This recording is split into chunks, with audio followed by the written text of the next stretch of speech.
Assalamualaikum warahmatullahi wabarakatuh. Bismillahirrahmanirrahim.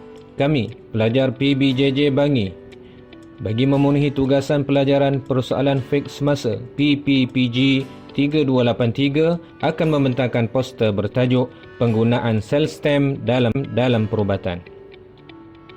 Anggota kumpulan kami terdiri dari Azmuli bin Abdul Aziz A171469, Ahmad Sulaiman bin Mat Syari A172363 dan Muhammad Khushairi bin Abdul Hamid A172395. Stem adalah sel yang belum membeza.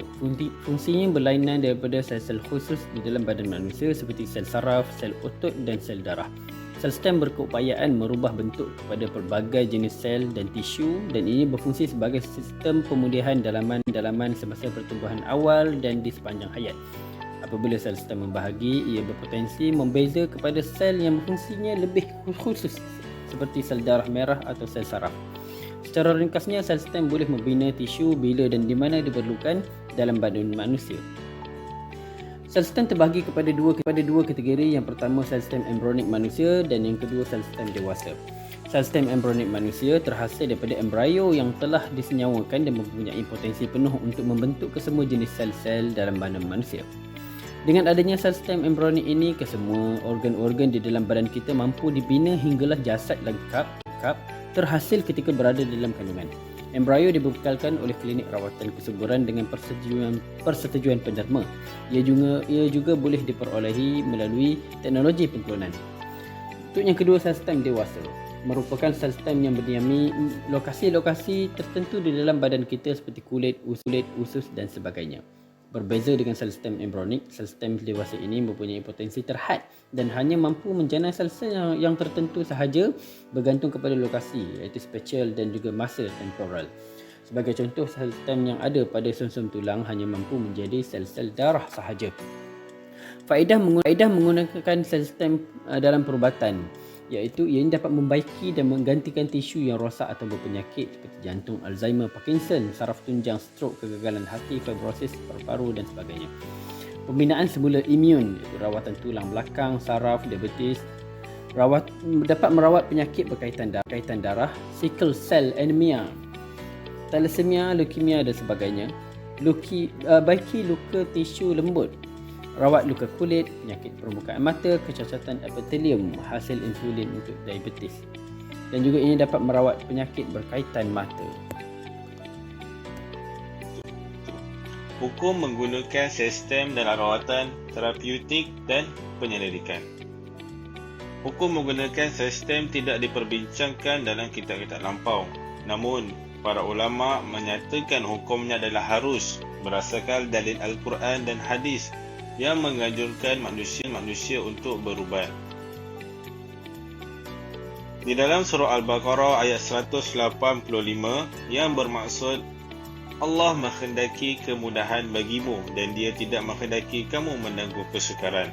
Dalam surah Al-Maidah ayat 2 yang bermaksud dan hendaklah kamu tolong-menolong atas perkara kebaikan dan takwa, dan janganlah kamu tolong-menolong dalam perkara dosa dan permusnahan. Di dalam hadis pula riwayat Al-Bukhari, Rasulullah SAW bersabda yang bermaksud Allah tidak menurunkan sesuatu penyakit melainkan diturunkan penawar baginya. Menurut kaedah usul fiqh pula, al-musyaqqatu tajlibu taysir, sesuatu kesusahan itu dapat membawa kepada kesenangan. Oleh yang demikian, para ulama muassarah mengatakan hukum menggunakan sistem dalam rawatan terapeutik dan penyelidikan adalah harus berdasarkan panduan Al-Quran dan hadis yang menganjurkan manusia untuk berbuat dan menyediakan perubatan yang berkualiti demi kemaslahatan masyarakat serta merawat pelbagai jenis penyakit yang wujud hari ini adalah diharuskan. Sekian, terima kasih. Hukum mendapatkan sel stem dewasa dan sel stem embryonik. Para ulama muasarah bersepakat menyatakan keharusan menggunakan sel stem dewasa berdasarkan keumuman dari dalil-dalil Al-Quran dan hadis. Namun begitu, dalam menentukan hukum untuk mendapatkan sel stem embryonik, bergantung kepada hukum berkaitan janin yang digugurkan sebelum 40 hari. Para ulama telah berselisih pandangan dalam hal ini kepada dua pendapat. Pertama, haram menggugurkan janin yang kurang daripada 40 hari. Kedua, harus menggugurkan janin yang kurang daripada 40 hari.